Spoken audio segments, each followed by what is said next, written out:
Well, it's such a fantastic story too. Like as far as all the stuff that you went through to get this on the printed page and to get it on film. Let's kind of start because I'm Canadian Hmm. and I have been skiing since I was 8 years old. Yes. And that's how you started, was being a very skilled downhill skier. And kind of tell me the story of how that started, which led you to becoming kind of this Hollywood mogul for, I don't know if they're illicit poker games, but high level poker games. But how does a small town skiing girl end up in this situation? Because I'll tell you what. So what was your specialty on the hill? I was a mogul skier. Okay, so moguls are insanely hard. Yeah, moguls are insanely hard and insanely like painful. On your knees, right? Yeah, and on all of it. And especially because I had that surgery when I was 12 years old, I was diagnosed with really severe scoliosis. Oh, wow. They had to attempt to straighten my spinal cord. And then, in order to keep it from curving again, they had to fuse 11 of my vertebrae together and then put two metal rods down the whole thing.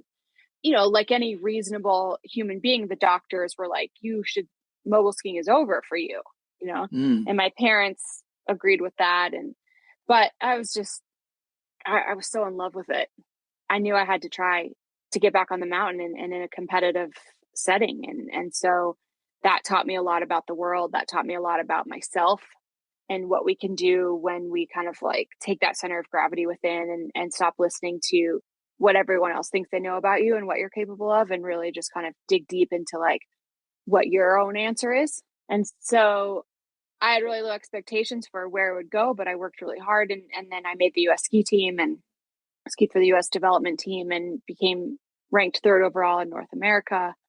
That year, made it to nationals, which at the time that year, it was an Olympic qualifying event. Hmm. And so, and I was at the top, I was skiing better than I've ever skied. And, I was certainly not a favorite to like win the Olympics or be on the Olympic team, but I had a shot. And so then I started having this best run of my life. And then freak accident, skied over this little, how they put pine bough on the course when the light's flat? Yeah. Skied over this little piece of pine bough. It lodged itself in between my boot and binding. Ski pre-released off the bottom air, and Oh I my ended up, gosh. yeah, I ended up crashing pretty hard. And I was able to walk away from the accident. I was injured, but it didn't necessarily mean that it would have been a career-ending injury. But I didn't have another 4 years in me. It was already so difficult to compete with people. Hmm. And so I went back to the University of Colorado. I was finishing my undergrad, but I just needed some time. My heart was so broken. I never thought of myself as anything other than, I was always a mogul skier. Sure. And so I went to LA because I just wanted to be warm. I just wanted to be in the sun. Well, but before we go to LA, I want to ask you a question because, like I said, so Yeah. I've done over 900 episodes of Talk is Jericho, and we've never discussed downhill skiing. I don't know if we'll ever discuss downhill mogul skiing again. So, like I said, because I understand the concept of what you're doing, Yeah. like all of us when I was younger, oh, double black diamond, sure, let's do the double black diamond, and it's stupid. It's stupid because it's so hard, Yeah. but when you're mogul skiing, what is the technique? Are you trying to find the way through the moguls as you're going and pick your path as you go? Because that's the way I always try to do it. But of course, I would always just bail and just tumble down the mountain anyways. Yeah. I mean, that's the thing about mogul skiing is kind of everything your body tells you to do instinctively is wrong. Oh, That's why so many people are like, I can't do the moguls. You really have to retrain your body how to deal with hitting inanimate objects at high speeds, because the body wants to tense up, oh, I sort of see. resist. Yeah. And so you have to teach yourself to be really supple and anticipate the impact, sort of preemptively anticipate it by becoming supple and then put force down the backside. Hmm. So, yeah, so you're looking for your path through. Another thing people want to do is look down. You have to keep your eyes up, you have to keep your vision up. Wow. The best mogul skiers are almost poetic about it. They're moving like it's poetry, it's supple, it's like water. If you look at how water moves over rocks in a river, Oh, interesting. that's the concept.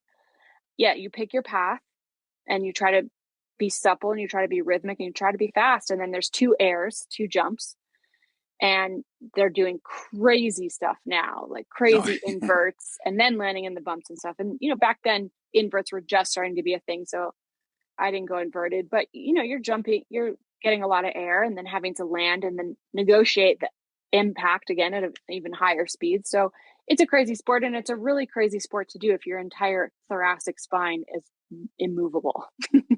Yeah, steel rods for sure. Yeah. So when you're going down though, it's not just looking for the path between. You do also have to ride over them. You do as well. Yeah. Interesting. Yeah. Absorption and extension. So you absorb the impact and then extend down the backside. That's amazing. Like I said, like anybody that can actually, like if you ever watch the Olympics, anybody that's listening to this, you see the mogul guys and girls, and they keep their legs almost completely straight, and they're just kind of going, and they're just kind of like, there's not even any motion. It's just kind of impact. Like you're made of like a giant shock absorber or something like that, right? Yeah. Well, now that I know, not that I'll ever go back on a double black diamond again. I'm fine on the blues now. Yeah, but me too. If I ever do, I'll know kind of what the secret is.